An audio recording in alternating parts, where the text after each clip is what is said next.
اعوذ باللہ من الشیطان اللعین الرجیم بسم اللہ الرحمن الرحیم ان اللہ ملائکتہ یصلون علی النبی یا ایہا الذین آمنوا صلوا علیہ وسلموا تسلیما اللہم صل علی محمد وعلی محمد۔ ناظرین السلام علیکم ورحمۃ اللہ وبرکاتہ۔ جیسے کہ ہم ہر بار آپ سے گزارش کرتے ہیں کہ یہ تربیت اولاد کے نام سے جو ہم نے چینل شروع کیا ہے یہ خاص کر بچوں کے لیے ہے، کیونکہ بعض پیرنٹس ایسی جگہ رہتے ہیں کہ جہاں پہ آس پاس مدرسہ یا حوزہ یا دینی تعلیم کا انتظام نہیں ہوتا ہے، اور ایسے بچوں تک ماں باپ کی مصروفیت کی وجہ سے کبھی کبھی ایسے بچوں تک جو بیسک نالج ہے اسلام کی وہ نہیں پہنچ پاتی۔ پھر وہ جب بچے بڑے ہو جاتے ہیں تو پھر وہ اس چیز کو جلدی سے اپنا نہیں سکتے۔ اسلام بچپن سے بچوں میں ہونا ضروری ہے۔ اسی کانسیپٹ کو ذہن میں رکھتے ہوئے ہم نے اس چینل کو شروع کیا ہے، اور آپ سے گزارش ہے کہ اگر آپ نے ابھی تک سبسکرائب نہیں کیا تو ضرور سبسکرائب کریں اور بیل آئیکن کو بھی دبا دیں، اور اپنے سارے کانٹیکٹس میں اس کو بھیجیں۔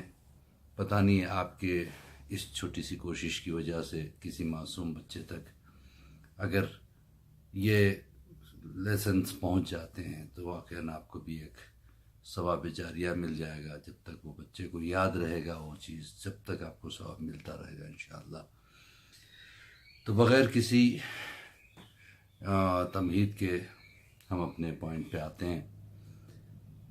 ہم نے گزشتہ لیسنز میں اصول دین ختم کیے تھے، اس کے بعد اب فروع دین کی منزل چل رہی ہے، جس میں سے نماز کے بعد پر گفتگو ہو چکی ہے، روزے پہ گفتگو ہو چکی ہے۔ حج ایک بہت امپورٹنٹ عمل کا نام ہے جس پہ آج ہم مختصر سی گفتگو کریں گے۔ حج کسے کہتے ہیں؟ حج ایک مخصوص عبادت ہے جو خانہ خدا یعنی اللہ کے گھر پر جا کے، اور خدا کے گھر میں اور اس کے آس پاس کے ایریا میں جو مخصوص طریقے سے عبادت ہوتی ہے اس کو حج کہتے ہیں۔ یہ مخصوص دنوں میں ہوتا ہے، یہ جو ہے نا 9، 10، 11 اور 12 ذی الحجہ میں جو ہے نا حج ہوتا ہے۔ اور حج جو ہے نا نہ صرف ایک عبادت ہے بلکہ اگر دنیاوی پوائنٹ آف ویو سے بھی اگر دیکھا جائے تو ایک بہت ہی بڑا کلچرل پروگرام ہے، جس میں سارے دنیا کے جو ہے نا افراد آتے ہیں، دنیا کے ہر حصے سے، ہر ملک سے مسلمان اکٹھے ہوتے ہیں، ایک جگہ جمع ہوتے ہیں، ایک بہت بڑا مجمع ہوتا ہے۔ یہ کانسیپٹ بھی اس لیے ہے کہ تاکہ ہم ایک دوسرے کے ملک کے حالات کو جانیں۔ ایک زمانہ جو ہے نا میڈیا اتنا پاورفل نہیں تھا، یہی ایک طریقہ تھا ایک دوسرے سے ملاقات کرنے کا، ایک دوسرے سے ملنے کا، ایک دوسرے کو مدد کرنے کا، لہٰذا اللہ نے اس عبادت کو بہت اہمیت دی ہے۔ اور یہ اس میں اتنی اہمیت ہے، اب سوال یہ ہوتا ہے کہ اس کی اہمیت کیا ہے۔ امام جعفر صادق علیہ السلام فرماتے ہیں کہ اگر کوئی شخص باوجود جسمانی اور مالی طاقت کے حج پہ نہیں جاتا ہے، جب اس پہ حج واجب ہو جاتا ہے اور وہ حج پہ نہیں جاتا ہے تو جب مرتا ہے تو مسلمان مشہور نہیں ہوتا بلکہ یہودی اور نصارہ کے ساتھ وہ مشہور ہوتا ہے۔ اللہ اکبر۔ تو حج کی بہت بڑی اہمیت ہے۔ حج جو ہے نا، اب سوال یہ ہے کہ کیا ہر انسان پہ حج واجب ہے؟ نہیں۔ جس کے پاس اتنی دولت ہے، اتنا مال ہے کہ وہ بآسانی حج کے ارکان ادا کر کے واپس اپنے گھر آ کے اپنی نارمل زندگی گزار سکتا ہے، پریشان حال نہیں رہتا ہے، اس پر حج واجب ہوتا ہے۔ اب سوال یہ کہ کیا حج ہر سال واجب ہو جاتا ہے؟ نہیں، یہ بھی نہیں ہے، بلکہ زندگی میں ایک مرتبہ انسان پہ حج واجب ہوتا ہے۔ اس کے بعد جتنے بار وہ کرے وہ مستحبات میں شمار ہے، بہت زیادہ ثواب ہے۔ تو عزیزان محترم، روایتوں میں ہے کہ حج پہ جانے کے بعد جب واپس انسان آتا ہے تو ایسے ہو جاتا ہے جیسے ابھی ماں کے پیٹ سے پیدا ہوا ہے، اس کے سارے گناہ معاف ہو جاتے ہیں، ایک نئی زندگی وہ شروع کرتا ہے، ایک نیا طریقہ زندگی رہتا ہے اس کے سامنے۔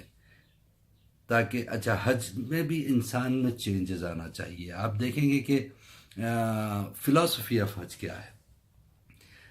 یہ ایک مخصوص عبادت ہے. وہاں جانے کے بعد خانہ کعبہ کے 7 چکر انسان لگاتا ہے، پھر اس کے بعد اس کے طواف کی جو نماز ہوتی ہے، نماز طواف، وہ ادا کرتا ہے. پھر اس کے بعد صفا و مروہ کے 7 چکر لگاتا ہے، پھر جو ہے نا پھر صفا مروہ کے طواف کی جو ہے نا 2 رکعت نماز ادا کرتا ہے. بہت مختصر طریقے سے میں آپ کو پیش کر رہا ہوں، ورنہ حج ایک ایسا ٹاپک ہے جس پہ کئی تقریروں کی ضرورت پڑتی ہے.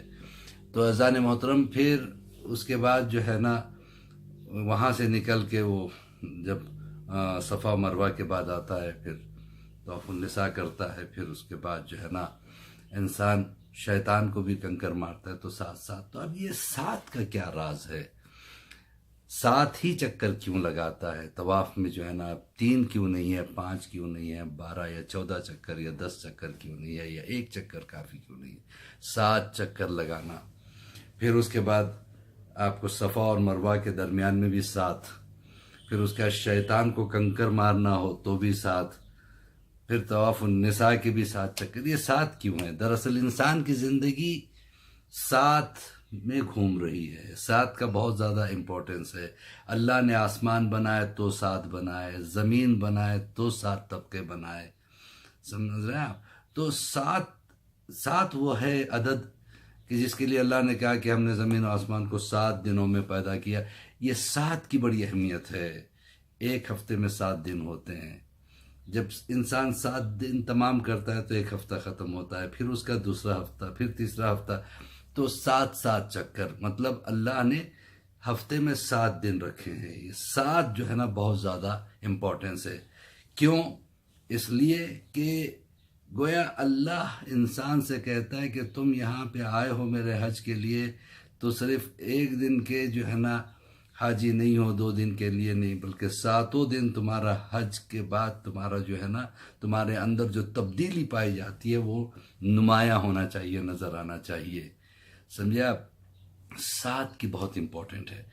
یعنی گئے اور ہم آ کے چند دن حاجی کہلائے، چند دن ہمارے اندر وہ تقویٰ نظر آیا، پھر اس کے بعد ہماری زندگی معمول کی طرف بڑھ جاتی ہے. جیسے پہلے تھے ویسے ہی ہو جاتے ہیں.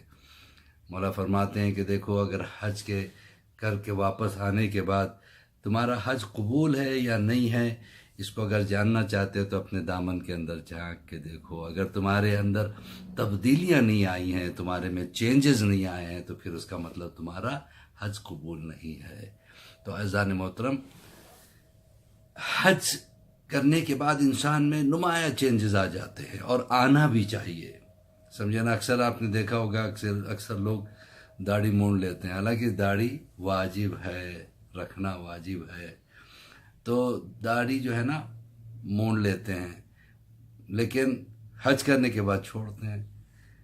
تو ایک چینج وہ اپنے آپ میں لانے کی کوشش کرتے ہیں. تو صرف داڑھی کے حد تک نہیں ہے، بلکہ زندگی کے ہر شعبے میں انسان کے اندر چینجز آنا چاہیے.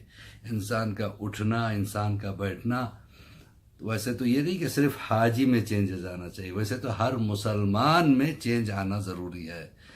اذان محترم، کم سے کم حج کے بعد یہ ہوتا ہے کہ انسان چینج ہو جاتا ہے. تو عزیزو، بس آج یہیں پہ ہم روکتے ہیں اپنی اس بات کو کہ حج جو ہے نا ایک بہت ہی اہم کلچرل پروگرام ہے، ایک بہت بڑی عبادت ہے.